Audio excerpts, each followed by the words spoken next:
Hello everyone and welcome back to my channel. This is Ujjwal Whatifs and I am back with a new series. It's the first part of What If I Got Reincarnated as Naruto. I the Ujjwal Whatifs am the writer and editor of this series, and before we start let's do a little summary. One saint in the midst of a dark night. I was reincarnated as one of the best characters in the anime history. Naruto. Surprising, right?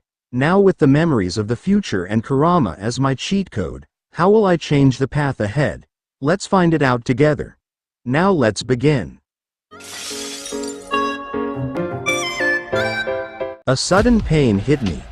I woke up and gasped for air, lungs burning, eyes adjusting to a dark forest lit by moonlight. Where am I? My voice. Why is it too young? Then suddenly it came. A flood of memories clashed into me. It was not mine. It was a memory of a yellow-haired boy. Memories of him in academy. Memory of a teacher named Ruka. Then finally it stopped at a guy named Mizuki and the forbidden scroll of seals and shadow clone jutsu. I froze, staring at my small, injured hands and felt the pain all over my body. No way. Did I just reborn as Naruto? The realization slammed into me harder than the shuriken could have. This isn't a dream, right? I pinched my arm and felt the pain. It hurts. That mean I really did reborn as Naruto. Wait, but how did I died? Did I overwork myself to death? Wait a minute. Did I completed my Pokemon story or not? Oh shit. Did I deleted my browser history? No, wait. I don't have a browser history. Tons of emotions crossed to my face, but then before I could think of anything more, an object whooshed past me. It was a shuriken. I snapped out of it and realized I was in the middle of Mizuki and Iruka's fight. And it was Mizuki who threw that shuriken out at me. But luckily it was reflected away from me by another shuriken. And then I heard a voice. It was Iruka. I recognized him from my memories. He was the one who had deflected Mizuki's shuriken with his own, and now he was ordering me to run and protect the scroll of seals from Mizuki's hand. But with the memories of my past life and the knowledge of the shadow clone jutsu, if I run now I will be a disgrace to the transmigrator community. So with a devilish grin on my face, my hands moved and made a plus sign with my fingers and shouted so even the Mizuki who was 20 to 30 meters away could hear. Many clouds of smokes, the entire forest filled with my clones. Iruka looked totally dumbfounded, while Mizuki, who was smirking just a moment ago, looked drained of colors. Then I rushed in. No, it was not me. I sat back and watched my shadow clones rushing towards the pale skin antagonist. Mizuki was a chunin, but against my 1,000 plus solid clones, he was still no match for my clones. After some time with only my sheer numbers, my clone beat the shit out of him. Then I rushed in and dealt a final blow, knocking the pale skin guy out of the game. Just as I knocked Mizuki out and flashed Iruka a confident thumbs up and a toothy grin, the world around me suddenly tilted. Merging of 2 lifetimes of memories left a heavy toll on my brain, plus my body, which had suffered Mizuki's heavy assaults before I was reborn, suddenly kicked in. My strength gave out, and before I could react, darkness consumed me, and I collapsed to the ground, unconscious. Sometime later, I woke up in a stark white room, the sharp tang of antiseptic confirming what I already knew. Konoha's hospital recovery ward. Bandages swaddled my body like a mummy's shroud, and right beside my bed sat an old man in a pristine white robe topped with the Hokage's hat. It was Hiruzen Sarutobi, the 3rd Hokage. To this world, he was the kind professor who knows almost every jutsu in the world, the wise guardian of the village. To me, who knows the story, the most hypocritical bastard I'd ever known. From my memories of both life, he'd always been a man who does nothing. Even after knowing about my lineage, he let Danzo run wild against me and did nothing other than warning him. First when Danzo leaked rumors about my Jinchuriki status to the villagers, Sarutobi did nothing. Instead he went to play the benevolent Hokage and confirmed my status publicly, only to urge them not to spread it to the next generation, so I could have a normal life. Ha! What a joke. How could I have a normal life when they knew? The beast that obliterated everything they held dear was sealed inside me. To them, I was that very monster, and the only one they can redirect their anger on. He knew exactly what would happen once the truth seeped out, but he still did it believing in his people and the will of fire. And what was the result? Villagers turned on me, beating, spitting, shunning me. And after all of that, what he did to stand for me, he did nothing. No punishments. He let them slide, indirectly encouraging them all. Then at my lowest, when I was broken and desperate, that's when he came to me.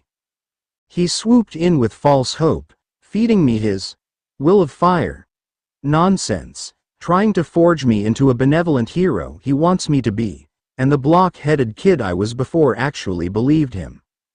But not me of now. I am going to be a hero, but one with my own terms, and not someone like that senile old man, who always rants about the will of fire, but to be honest, he himself doesn't have a single ounce of will of fire left in him, and to me, people like him who have the power to change something for good but still decides to play dumb are the biggest bastards, and for that I really want to punch him, but still, what can I do?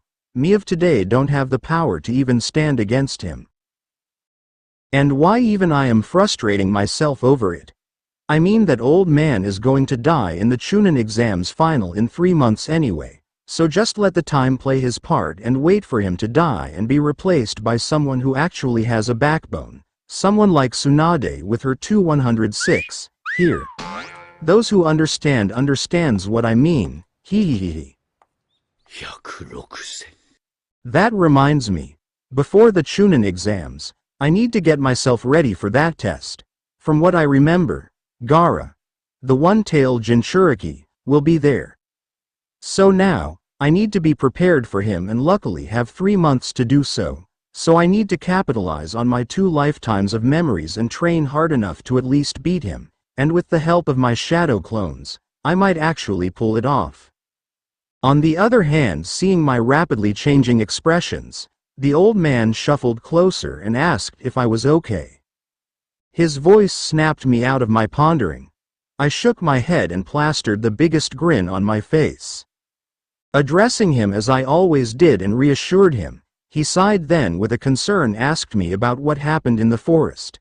Though I knew he'd already spied on all of it with his peeking orb from the very start, but I didn't point it out and recounted everything seriously, which surprised Hiruzen. It was not what I said that surprised him but how I did. It was for the first time he saw me this serious. Then with a concern he asked me if I was hiding something else. I paused, then thought of something that might make the third one even more regretful, and help with my training too. I lowered my head, tears filling my eyes. In a solemn, painful voice, I said, I know about the Kyuubi. And the fourth being my dad. Then I thought, oh man, I could get an Oscar for this, hehehe. The old man was totally stunned. With a trembling voice, he asked how I'd found out. For that I simply recited the Shippuden story of how when I was knocked out, my subconscious got pulled into the Kyuubi's seal. Then under the fox's influence, I nearly tore the seal apart, but a fragment of my dad Minato's soul, left behind for exactly that situation, snapped me out of it. Then after that we talked for a while. He told me about many things, about my mom Kushina, my godfather Jiraiya, and I jabbed about how Sarutobi promised him to take care of me.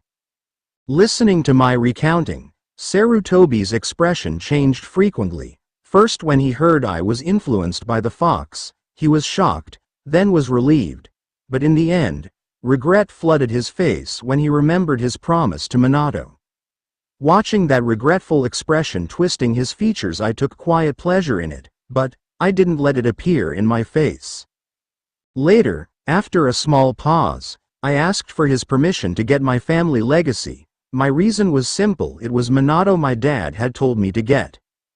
Sarutobi pondered for a moment, but in the end gave in, and told me that he will give me Minato's legacy, after I get discharged from the hospital. I nodded and gave him a toothy grin for the old time's sake. A day later, I finally got discharged from that smelly hospital. Then I went to the Hokage office with the old man. There he took out 2 storage scrolls from a secret cabinet and handed it over to me with an instruction of unsealing it with a drop of my blood. And told me that it's all the inheritance of both of my parents except for the properties. He didn't give it to me in the fear of it could directly reveal my identity to my dad's enemies, which I totally agree. I am not yet strong enough to face them, so I took the storage scrolls, and I was about to leave, but just then he called me out. Then he threw a Konoha headband at me signing I had graduated, while telling me to go to the academy next week for my team assignments. I eagerly caught the headband, put it on my head, thanked him, then said my farewell and walked away.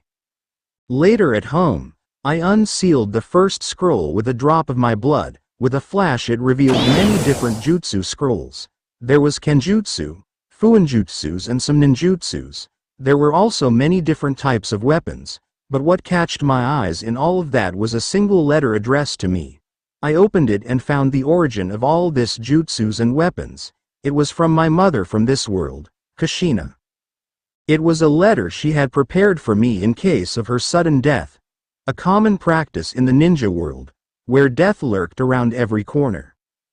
In this letter, she first hoped that I could never need this letter. But if I did, she apologized for not being there for me, her words raw with regret. She then urged me to stay strong, then consoled me with gentle hope that even without her, Minato should be taking good care of me. After that, she warned me in her signature red hot-blooded habanero style not to get addicted to alcohol, women, or money. Then finally, she advised me to find someone like her when I grew up, and settle down and build a life worth fighting for.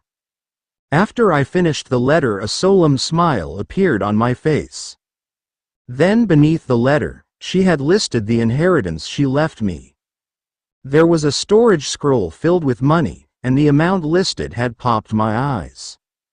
It was 10 million ryo. This was the payout of at least 10 S rank missions. But still she instructed me to spend it wisely. Then she had listed the Uzumaki clan's Kenjutsu and Fuinjutsu scrolls, which the Uzumaki clans was known for. I took those scrolls and looked into them for a moment. Then at last there were some weapons, and in them what caught my eyes was sharp blade made of chakra metal. I took the sword, felt it in my hand, it was just right. Then after doing some moves with the sword, I sheathed it in its scabbard, then I buckled it to my back. After that I took out the other letter, and obviously it was from Minato. The letter was mostly same as Kushina. He apologized and hoped that in his absence Kushina is taking good care of me. Then he also listed the inheritance he left me.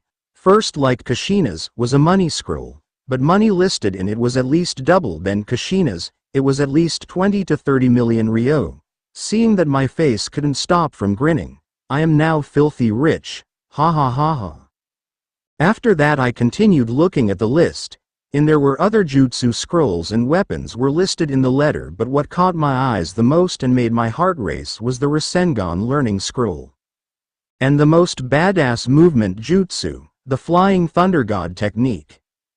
I opened the Rasengan scroll first, and as expected the instruction to learning it was exactly the same as Jiraiya's from the anime. Then I looked at the Flying Thunder God scroll. I could understand the words. But put together it goes over from my head, must be because of my lack of Fuinjutsu knowledge. So I put the scroll aside, then I resealed everything's back. And was about leave to train with it, but then I noticed myself in the passing mirror. I was wearing the old fully orange jumpsuit. I sighed for me of before for having such a bad taste, but still I can't change my taste to suddenly, or it might alarm the old man, or worst Donzo. So I transformed into Iruka, went to the clothing store since no one was willing to sell anything to me directly. Later I still choose a orange one, but it was more battle-oriented. Then, I secretly went to the safest training ground for me in the entire village. The training ground number 44, the Forest of Death. That's all for today. Now it's a question time. What was Naruto's age when he first met Hinata? You don't need to give me an exact age, just take a guess. First 5 to answer this correctly will get shoutout on my next video, but time to answer this question is limited to 2 days. If you enjoy this video then please give a like and share it with your friends. Also subscribe this channel to get more amazing what ifs in the future. Alright then, see you guys on my next video. Goodbye, farewell and sayonara.